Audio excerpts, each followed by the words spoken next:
একজন ব্যক্তি তার বাড়ির ভেতরে খুবই বিষণ্ণ অবস্থায় বসেছিল। সন্ধ্যার সময় ছিল এবং অন্ধকার নেমে আসছিল। হঠাৎ তার দরজায় কড়া নাড়ার শব্দ হল এবং সে দরজা খুলতেই দেখল সামনে একজন বৃদ্ধ চাচা দাঁড়িয়ে আছেন, যাকে সে ভালোভাবে চিনত। তার সঙ্গে একজন তরুণী মহিলা এবং একটি শিশু ছিল, যার বয়স প্রায় 4 বছর হবে। এটা দেখে সেই ব্যক্তি, যার নাম অরুণ, বিস্ময়ের সঙ্গে জিজ্ঞাসা করল, হ্যাঁ চাচা, বলুন আপনার কি দরকার? চাচা, যার নাম রামনাথ, ধীরে ধীরে বললেন, বাবা, এই মহিলা নিঃসহায়। এই মহিলা আজ রাতে আমার দোকানে থাকার কথা বলছিল, কিন্তু সেখানে নিরাপদ নয়। ভাবলাম এটাকে তোমার এখানে রেখে যাই। এখানে এই মহিলা আরামে রাত কাটাতে পারবে এবং সকালে তার বাচ্চাকে নিয়ে চলে যাবে। এই কথা শুনে অরুণ ঘাবড়ে গেল। বলল, চাচা, আমি একা মানুষ, যদি লোকে জানতে পারে তাহলে নানা রকম কথা বলবে। রামনাথ চাচা বোঝালেন, বাবা, বিপদ বড় জিনিস, কারোর আশ্রয় হওয়াই মানবিকতা। তুই চিন্তা করিস না, এই মহিলা সকালে চলে যাবে। চাচার কথা মেনে অরুণ মহিলা এবং তার শিশুকে বাড়ির ভেতরে ডাকল। সে তাদের একটা ঘরের দিকে ইশারা করে বলল, তুমি এখানে আরামে থাকতে পারো, কোনো কিছুর চিন্তা করো না। অরুণের চোখেও একাকিত্বের ছায়া ছিল এবং মহিলার মুখেও অসহায়তা ঝলক ছিল।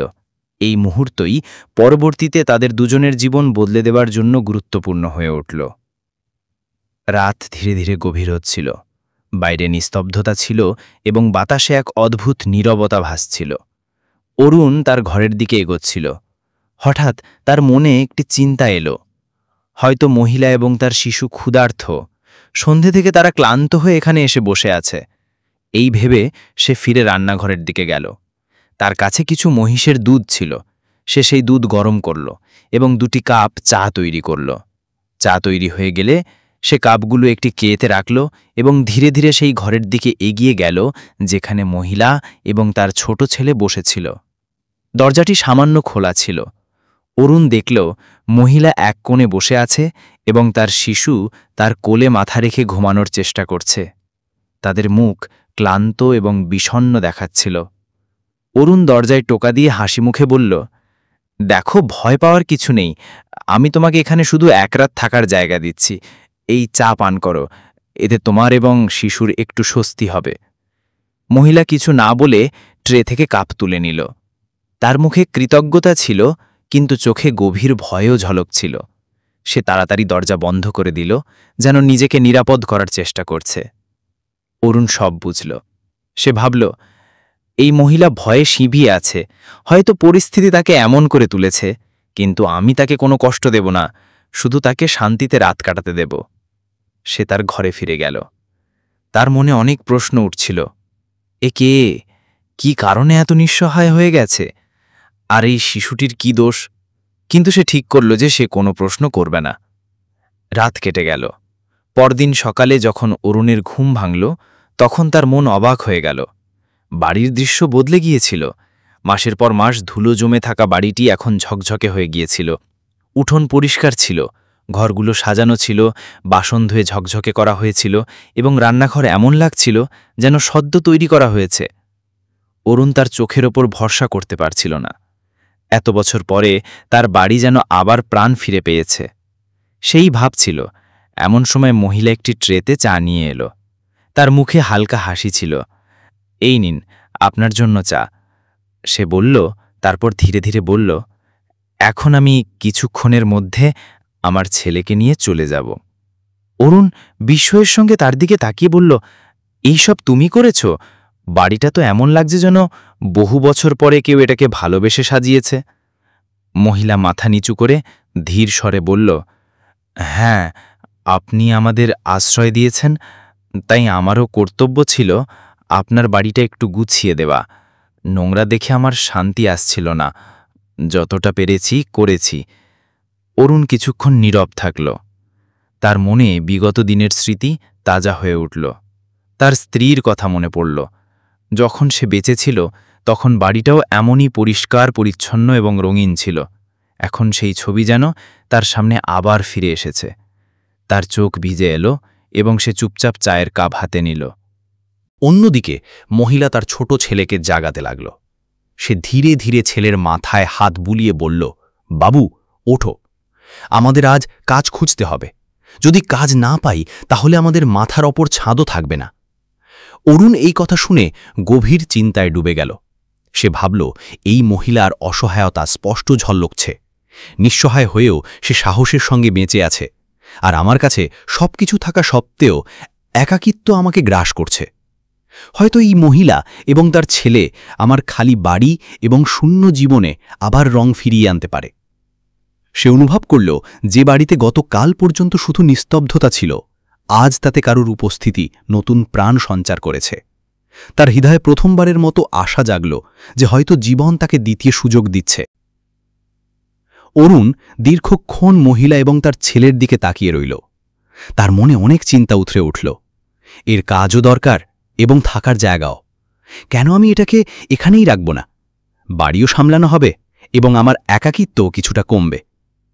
সে ধীরে ধীরে তাদের ঘরের দিকে গেল এবং নরম স্বরে বলল, শোনো, যদি তুমি চাও তাহলে আমার এখানে কাজ করতে পারো। বাড়িটা খুব বড়, আমার একাপক্ষে সামলানো কঠিন। তোমার থাকার জায়গাও হবে এবং মজুরিও দেব। বাইরে ঘুরে বেড়ানোর দরকার হবে না। মহিলা ঘাবড়ে গিয়ে বলল, কিন্তু লোকে কি বলবে? আমি আপনার সঙ্গে এখানে কিভাবে থাকতে পারি? অরুণ হালকা হাসি দিয়ে উত্তর দিল, লোকে তো সবসময় কিছু না কিছু বলেই, কিন্তু আমি জানি তুমি সরল এবং পরিশ্রম করে বাঁচতে চাও। তোমাকে আমার কাছে ভয় পাওয়ার দরকার নেই। আমি তোমার বা তোমার ছেলের কোনো ক্ষতি কখনো চিন্তা করব না। মহিলা তার ছেলের দিকে তাকাল। মাসুম শিশুটি খেলতে খেলতে অরুণের দাস্তরণে তাকিয়ে হাসল। সেই মাসুম হাসি অরুণের হৃদয় ছুঁয়ে গেল। সে ধীর স্বরে বলল, যদি আপনার সত্যিই কোনো আপত্তি না থাকে তাহলে আমি এখানে থেকে কাজ করব। অরুণের মুখে সন্তুষ্টি ঝলক উঠল। সে তৎক্ষণাৎ বলল, ঠিক আছে, এখন থেকে তুমি এখানে থাকো।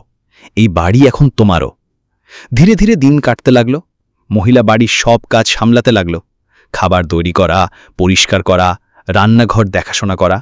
অরুণ মাঠে কাজ করত এবং ফিরে এলে তাকে গরম গরম খাবার তৈরি পেত। মহিলার ছোট ছেলেটিও অরুণের শৈলে দ্রুত মিশে গেল।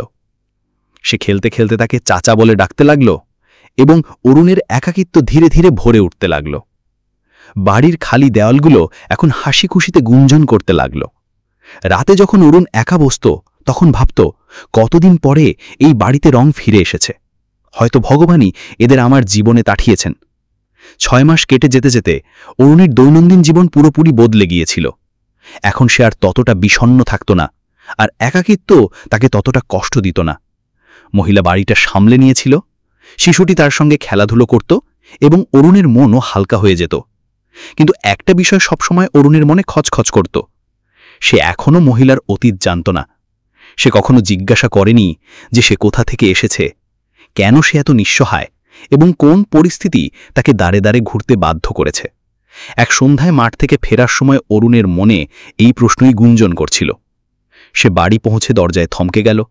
ভেতর থেকে শিশুর হাসির শব্দ ভেসে আসছিল এবং মহিলা রান্নাঘরে ব্যস্ত ছিল। কিন্তু অরুণের মনে নানা চিন্তা উথরে উঠছিল। আমার কি তাকে জিজ্ঞাসা করা উচিত? আখেরে তার গল্প জানা দরকার। সে এবং তার শিশু আমার সঙ্গে আছে, কিন্তু তাদের জীবনের সত্যি কি? তার মন ধীরে ধীরে বলল, হ্যাঁ, এখন সময় এসেছে। আমাকে তার অসহায়তার কথা জানতেই হবে। সে সাহস সংগ্রহ করে রান্নাঘরের দরজার কাছে গিয়ে ধীর স্বরে বলল, শোনো, আমি তোমার সঙ্গে একটা গুরুত্বপূর্ণ কথা বলতে চাই। যদি তোমার খারাপ লাগে তাহলে মাফ করে দিও। মহিলা কিছুক্ষণের জন্য থমকে গেল। বাসন ধোয়ার হাত থেমে গেল। সে ধীরে মাথা তুলে শান্ত স্বরে বলল, জি, বলুন। অরুণ একটি গভীর শ্বাস নিয়ে বলল, তুমি এখানে 6 মাস ধরে আছো। এই বাড়িটা সামলে নিয়েছ, আমার একাকিত্বও ভাগ করে নিয়েছ। কিন্তু আজ পর্যন্ত আমি তোমাকে জিজ্ঞাসা করিনি যে তুমি কোথা থেকে এসেছ এবং কোন অসহায়তায় এভাবে নিঃসহায় হয়ে ঘুরছ। এই কথা শুনে মহিলার চোখ ভরে এলো। তার মুখে একটি দীর্ঘ নীরবতা ছড়িয়ে পড়ল। কিছুক্ষণ পর তার কাঁপা কণ্ঠে শব্দ বেরিয়ে এলো, আপনি কোনো ভুল করেননি, আপনি শুধু জিজ্ঞাসা করেছেন। কিন্তু আমার জন্য এই প্রশ্ন আমার পুরনো ক্ষতগুলো আবার তাজা করে দেয়। আসলে আমারও একসময় একটি সুখী জীবন ছিল। আমার স্বামী আমাকে খুব ভালোবাসতেন। আমরা দুজনে মিলে ছোট্ট বাড়িতে অনেক স্বপ্ন দেখেছিলাম, কিন্তু ভাগ্যের কাছে হয়তো আমাদের সুখ মেনে নেওয়া যায়নি। একদিন হঠাৎ দুর্ঘটনায় আমার স্বামীর মৃত্যু হয়ে যায়, আর সেই দিন থেকে আমার জগৎ পুরোপুরি ভেঙে পড়ে। অরুণ চুপচাপ শুনছিল। তার হৃদয়ে ধরফড় করছিল, যেন প্রতিটি শব্দ তার ভেতরে প্রবেশ করছিল। মহিলা আঁচল দিয়ে চোখের জল মুছতে মুছতে বলে চলল, আমরা পরিবারের ইচ্ছার বিরুদ্ধে বিয়ে করেছিলাম, তাই যখন আমার স্বামীর মৃত্যু হল তখন আমার শ্বশুরবাড়ির লোকেরা আমাকে এবং আমার ছোট ছেলেকে বোঝা মনে করল। আমি হাত জোড় করে তাদের পায়ে ধরে রহমের ভিক্ষা চেয়েছিলাম। আমি বলেছিলাম, আমাকে না রাখলেও এই শিশুটির ওপর তো দয়া করো, এ তোমাদের ছেলের রক্ত। কিন্তু কারুর হৃদয় গলেনি। তারা আমাদের ধাক্কা দিয়ে বাড়ি থেকে বের করে দিয়েছিল। সেই দিন আমি ভেঙে পড়েছিলাম। আমাকে এবং আমার 4 বছরের ছেলেকে দাঁড়ে দাঁড়ে ঠোকর খাবার জন্য ছেড়ে দেওয়া হয়েছিল। তখন থেকে আমি এখানে সেখানে ঘুরছি, আর সেই ঘোরাঘুরির মধ্যেই সেই রাতে আপনার চাচার দোকানে পৌঁছে গিয়েছিলাম। তার চোখ থেকে অঝরে জল পড়ছিল। প্রতিটি অশ্রু তার দুঃখের সাক্ষ্য দিচ্ছিল। অরুণের হৃদয়ও ভারী হয়ে উঠল। তার নিজের চোখও ভিজে এলো। সে ধীর স্বরে বলল, মাফ করো, আমি এই সব জিজ্ঞাসা করে তোমার ক্ষতগুলো আবার তাজা করে দিয়েছি। সত্যি বলতে, তোমার গল্প শুনে আমার নিজের দুঃখ মনে পড়ে গেল। আমারও বাড়ি ভেঙেছিল, আমিও একা পড়ে গিয়েছিলাম। আমি এই শূন্যতা এবং ভাঙন খুব ভালোভাবে বুঝতে পারি। মহিলা কাঁপা হাতে চোখের জল মুছে হালকা হাসি দিয়ে বলল, না, আপনি কোনো ভুল করেননি, বরং আমার মন হালকা হয়েছে। এতদিন পরে কেউ আমার গল্প শুনল, কেউ আমার দুঃখ বুঝল। এখন আমার মনে হচ্ছে আমি সত্যিই একা নই, কেউ তো আছে যে আমার কথা শোনার জন্য প্রস্তুত। এই বলতে তার চোখে স্বস্তির এক হালকা চমক উঠল। সেই দিন থেকে অরুণের হৃদয়ে মহিলার প্রতি আরও ঝুঁকে গেল। তার মনে হলো আমাদের দুজনের কষ্ট একই রকম। সেও তার সব হারিয়েছে এবং আমিও। হয়তো আমরা দুজনেই একে অপরের সাহায্য হতে পারি। হয়তো এই কারণেই ভগবান তাকে আমার জীবনে পাঠিয়েছেন। অরুণের হৃদয়ের গভীরে একটি নতুন আশার প্রদীপ জ্বলে উঠল। দিন এইভাবেই কাটতে লাগল। মহিলা এবং তার ছেলে অরুণের জীবনের অংশ হয়ে গেল। কিন্তু গ্রামে ফিসফাস শুরু হয়ে গেল। লোকে বলতে লাগল, একজন তরুণী মহিলা একা পুরুষের বাড়িতে থাকছে, এটা ঠিক নয়। ধীরে ধীরে কথা বাড়তে লাগল এবং একদিন সকালে গ্রামের কিছু প্রবীণ ব্যক্তি অরুণের বাড়িতে এসে হাজির। তাদের মধ্যে একজন কঠোর স্বরে বলল, অরুণ, এই সব বন্ধ করো। এই মহিলাকে তোমার বাড়ি থেকে বের করে দাও, গ্রামে এর খারাপ প্রভাব পড়ছে। অরুণ বোঝানোর চেষ্টা করল, এই মহিলা আমার বাড়ির কাজ করে, আমি তাকে আশ্রয় দিয়েছি, এর বাইরে আমাদের কোনো সম্পর্ক নেই। কিন্তু লোকে মানতে রাজি না। তাদের কটু কথা শুনে মহিলার চোখে জল এলো।